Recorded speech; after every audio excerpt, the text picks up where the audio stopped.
Welcome back to the Decent Garage. We are back on the ultimate American truck build. In today's video, we have a lot of little details to do before we can put the body on.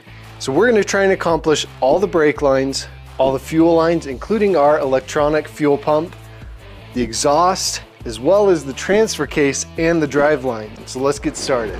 So as I'm installing this stuff, I have to give a huge shout out to evilenergy. They have a ton of parts, especially all these push lock fittings I got for the fuel system, fuel hose, got a catch can, have my exhaust clamps that they provided, the nice style of exhaust clamp. So they sent me a ton of stuff and I really can't thank them enough. I've used their products for a long time now, but I've always just ordered them, and they reached out to me on this project and said they wanted help, so I can't thank them enough. As we're installing all the fuel system and the exhaust, most of the stuff is from evilenergy. So hooking up the lines, we're just gonna start with the easiest thing. First, I'm gonna go from the air dog up to the feed line on the pump, which is 1/2 inch line.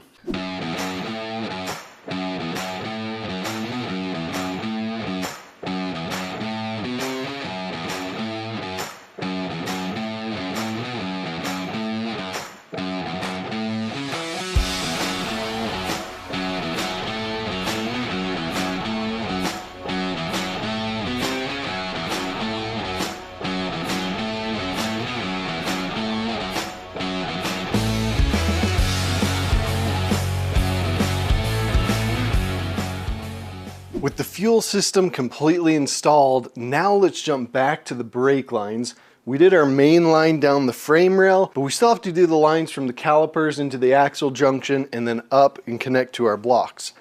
But before we do that, let me show you something I installed.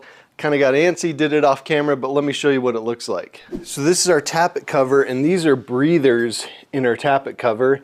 And these fittings, again, I got these from evilenergy. So I basically came out, did a loop up, and I'm gonna have the hose run down. And then I also got a catch can from evilenergy. So I'm trying to figure out where I want to mount this catch can. It's a nice one. You can empty it just like that. It's gotta be accessible to be able to empty it.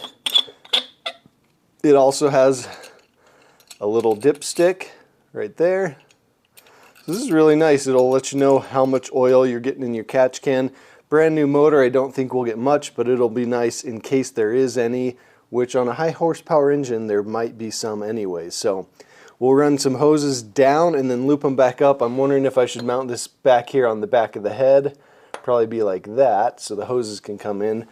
Or I've thought about up here near the shock tower. We'll figure that out later down the road. But these fittings and the catch can fit perfect with the build. Just that black billet look fits perfectly.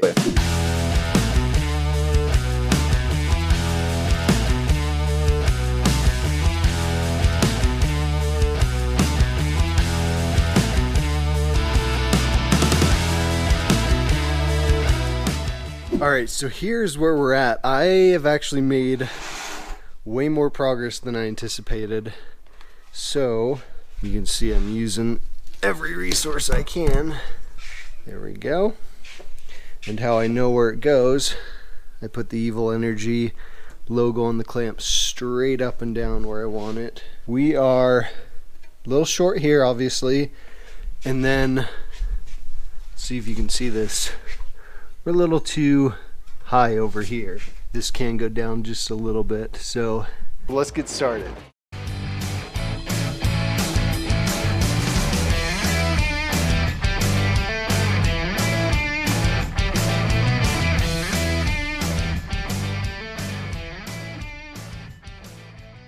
So here you can see, got our space between the drive shaft and the cross member. Not bad. I think my weld looks almost as good as Steven's. So we got to pull it apart, heat wrap this down to here, put that clamp back on, and then clamp it together.